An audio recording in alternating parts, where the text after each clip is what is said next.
Still here with Senator Angus King. A real honor to have you with us here at WSKI once again. Thank you so much. It's been a busy week in Washington with the State of the Union address, and you've been on the road right before that. So yeah. What's top of your list of things to talk about in the current events? Well, the last weekend it was kind of amazing. You've heard on the news yesterday there's a new king of Saudi Arabia. I was with him a week ago today. John McCain, who's the new chair of the Armed Services Committee, asked 5 or 6 of us to go on this. He's famous for these trips where we were 5 nights away. 3 were in hotels, 2 were on airplanes overnight. Right. We Wow. flew overnight Thursday night, and then flew overnight from Israel. We went to Saudi Arabia, Qatar, and Israel, and talked to pretty much everybody, including the new king. Amazing experience, Nadine. I mean, this is, here's this guy from Maine, finding myself sitting across the table from Benjamin Netanyahu. And an old man once told me, this is a great line, he said, "One day of seeing is better than 1 month of reading." Yeah.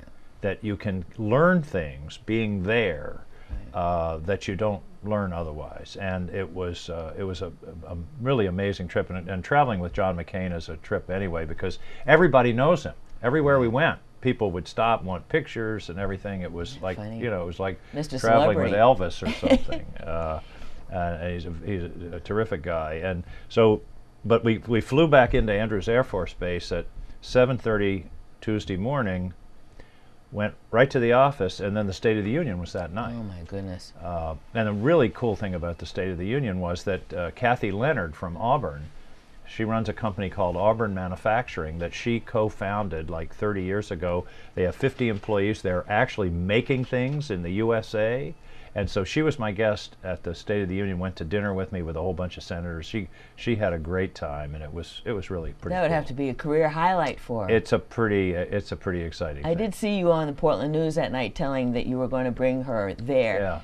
Do they give everybody the opportunity to bring a guest? Every senator gets 1 ticket. Right. And so we were sitting around in the office, and I said, let's bring Kathy down. She's doing. I had visited her factory in Auburn about, I don't know, 3 or 4 months ago, and I said, she's doing great stuff and competing, and let's bring her down. And it was really fun. It was great. That's super nice of you to do something like that, because it must have really made her so proud to be representing Maine. Well, it's a. Because I'm she's like a a small kid. business owner, right? Yeah, she's a small Yeah. business owner, actually, and created jobs and doing all the things we want people to do, making stuff in the USA. I mean, I'm big on manufacturing. A friend of mine once said, you can't build an economy on taking in each other's laundry. Right. You know what I mean? Right. You got to make things somewhere.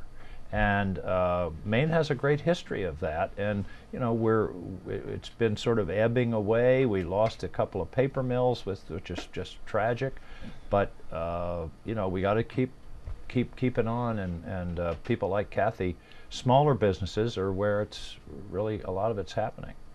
And I'm a small business owner too, and it is very hard in Maine and elsewhere to do this and do that and come out at the end of the day with a profit. But what do you find different about being a senator as opposed to being a governor as far as your service to the people of Maine? The parking was better when I was governor. I bet. You could Good just answer. pull up right in front and be right there. No, they're very different jobs. In fact, it's a funny story. We formed a little group. There are 11 or 12 former governors in the Senate. So we've got a little former governors caucus. And I mentioned this to Mitch McConnell, the Republican leader, and I said, we're putting together this former governor's caucus. He said, I can't really imitate him, but he says, well, Angus, I've found that if you have a former governor who's now a senator, and you ask them which job they like better, and they tell you senator, they'll lie to you about other things. Oh. Many of the former governors are frustrated because as a governor, the good news is you can sort of do stuff. Right. You can set the agenda and try to fix things. If there's a problem on the, East Cribstone Bridge, you send DOT. Right. Uh, Can't do that as a senator. No, as a senator, you're one Your of hands are tied half yeah, the it's time. a committee of 100, and you've got to persuade and control. On the other hand, here's the other side of it, though. In the Senate, you're dealing with the whole world. Right. Big issues. Big, you know, huge national issues. Right. And it's very stimulating and exciting. And every now and then, you know, you get a little victory, something. Here's a perfect example of a little victory. I worked on a bill last winter, and we got it passed with Jerry Moran, a senator from Kansas, conservative Republican. Veterinarians could not legally take controlled medicines to farms to treat a cow. There was a legal prohibition to drive around.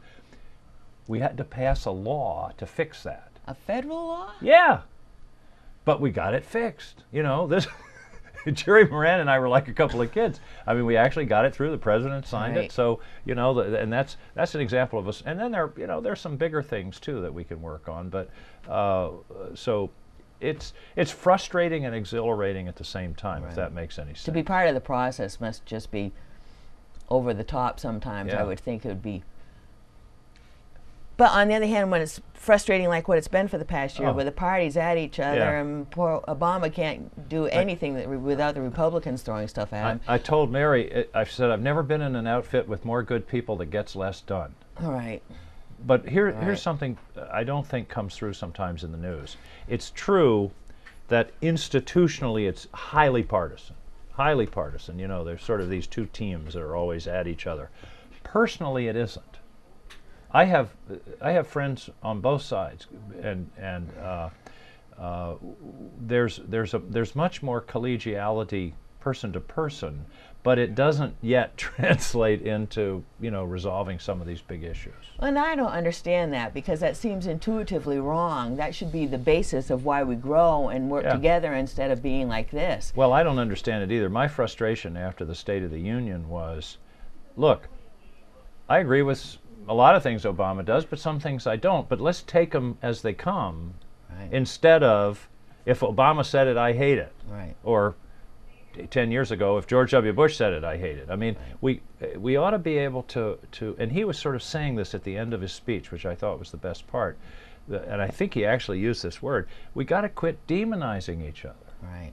You know, just if you disagree with somebody, that doesn't mean they're a bad person. No. They just have different views of how to get there. And you don't have to disagree about everything either. No, that's right. That's why I was curious what the mood was in the room.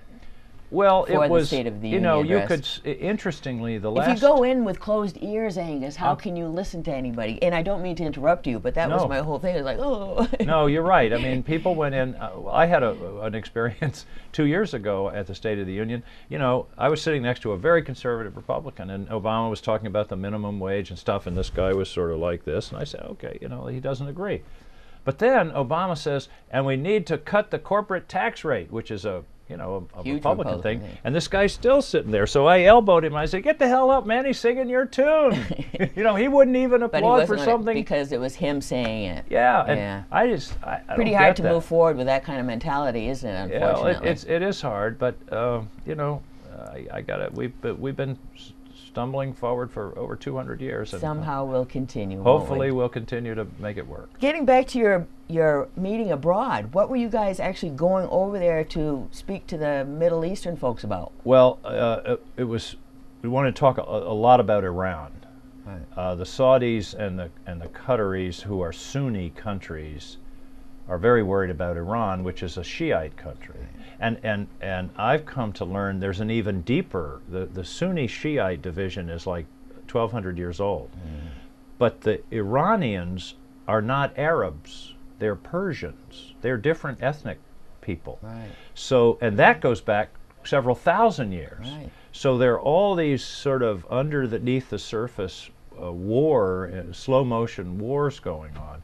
And and our interest right now, our primary interest, is that this place has become the kind of graduate school for extremism. Right. This whole area. So, you know, how can we work together to try to calm things down in Syria and Iraq? And everybody's worried about ISIL. There are all these, you know, and that's what's got to happen. We can't solve that ourselves. This can't be a war against us against them. We need these Muslim countries, Arab countries, to be part of this solution, and that was a big part of the discussion. And then, of course, we got to Israel, and there we met with Netanyahu and also met with his opposition. He's in the middle of an election. Their national election is in the middle of March. And so we met with his opposition, we met with him, we met with a bunch of other Israeli people, and there we were talking about two things: the Iran nuclear negotiations, which is a huge issue, right, and also the Palestinians. We went into the West Bank and met with the Prime Minister of the Palestinian, the PLO, the Palestinian Authority. So it was we weren't, you know, negotiating or anything, but we were trying to learn and understand and hear from the people there. And what I like on these trips is I try to talk to some of the lower down people, right, and learn. And I got to say one more thing. We have wonderful people working for us. Young, idealistic, smart, dangerous circumstances, and you know, to be truthful, we don't treat them very well. You know, in Washington, people talk about the bureaucrats and, you know, at the embassies, or yeah, at the embassies, people in intelligence, military, State Department. In a dangerous part of the world to be an American. Let's face it. Yeah. I'll tell you a funny story. We were in Lebanon last year. We were on the way. It was me and one other senator. You can tell I go to the garden spots, you know. Obviously. But we were going to the airport, and Hezbollah, which is this terrorist organization, controls southern Lebanon. Oh, gosh. And it happens to control the airport. So we were driving to the airport at 4 in the morning, and I turned to the guy in the State Department and said, I need Wi-Fi. Am I going to be able to get Wi-Fi at the airport? And he says, oh yeah, Hezbollah does really good Wi-Fi. I mean, holy smoke. It's quite a place. Do you feel fearful sometimes when you're in certain places? I got got you have to put that aside. Well, we travel in armored SUVs, which is a little nerve-wracking. Yeah. And they convoy. The time I got a little uneasy was when we were in Beirut. There'd been a bombing the day before. We went to see the new prime minister. The guy in the front seat said, "Don't open the door until I get out." So he gets out, stands next to the car, and he surveys for snipers the roof line, and that's when I said, this is the real deal. Maine's looking better and better all the time. Yeah. Isn't it? Oh man. But it's wow. But I see. And these people have to live in that all the time. The reason I happen to do that, I mean, if I was on the Agriculture Committee, but I'm on Armed Services and Intelligence, so I've been dropped right in the middle of all this stuff, and you know, I'm having to make decisions in Washington. I want to know what I'm dealing about, with, and it's very helpful. So going back to listening with open ears, were those folks listening with open ears? How was the receptivity towards you as Americans visiting with who you were? Very positive. Good. And I think some of these countries have sort of tried to play it a little bit both ways. You know, they've been with us, but they've been funding some of these bad guys. I think they're getting the picture that this is a threat to them as well as us. Right. And the question I asked was, how do we deal with these young, radicalized, disenfranchised, and they're starting to look at their educational system. Because in a lot of these places, that's where it happens. The schools are schools of extremism, and they're starting to realize that, and I think pay attention to it, because they, you know, sometimes you create things you can't control, and I think that's partially what's happening here. But it's, I said the other day, the real weapons of mass destruction are unemployed, radicalized 22-year-old men. Yep. And we got to figure that out. And that's true within the United States, never mind globally. That's for right. Sure. Well, this kid that they arrested for plotting to blow up the Capitol, you know, was in Cincinnati. Yeah. He got it, you know, he was getting all this radical stuff. So we got to figure out how to combat that. We can't kill them all. No. They just keep coming. No. So we've got to, you know, we got to have the military part. but it's got to be, it's so important that the Muslim countries step up. And here's the other important thing. We can't in this country lump all Muslims together, Right. because the bulk of them, Mary and I had a little girl from Africa who was an exchange student with us, went to Brunswick High. She was a Muslim. Right. She didn't even know about September 11th. Right. And when I told her about it, she said, why would anyone do that? I mean, she's the sweetest, you know, and she prayed 5 times a day. So that we cannot make this a war of the West against Islam. I mean, that's, we've got to realize and that this is a small group, and then we have to enlist the other Muslims to join us. Right. They've got to carry the battle. Right. Ultimately, they're the ones that have to say, this is not these are not the teachings of the Prophet. Right. So all of these kinds of things were the things that were very interesting to talk about to these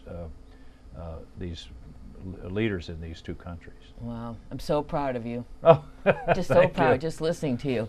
And it's funny as you talk, I think when I was a very little girl and you start learning about history, and you look back and almost all the wars are over religion, and I always used to think, God must think we're a silly lot if we're all believing in God, whatever you want to call him, and yet that's what everybody's fighting about. Because truly, the Muslim, like you say, they're not all bad. A radical is a radical, whether he's a Christian radical or Muslim radical. But well, you know, it's funny. We think we're feeling pretty civilized, right? 400 years ago, our ancestors were killing each other over religion and beheading people and all that kind of stuff. I mean, there's a lot of sort of transition to go on, and we've got to remember our own history. And you know, I have faith. I go to church. I go to the prayer breakfast in Washington every Wednesday. But I don't feel like if somebody doesn't share my faith, I have to kill them. Right. That's the part I don't understand, and I don't think anybody's God really wants that to happen. No. Well, let's hope there's hope for everything to turn out okay. There's no magic bullet out there. There's no easy answers, and especially in that particular neck of the woods, the whole Middle East, that's going to go on for centuries and centuries. That's right. But we've got to understand it, try not to make it worse. Right. And know where our place is in all of it, too. That's right. That's the tough part, too, isn't it? Help where we can. Wow.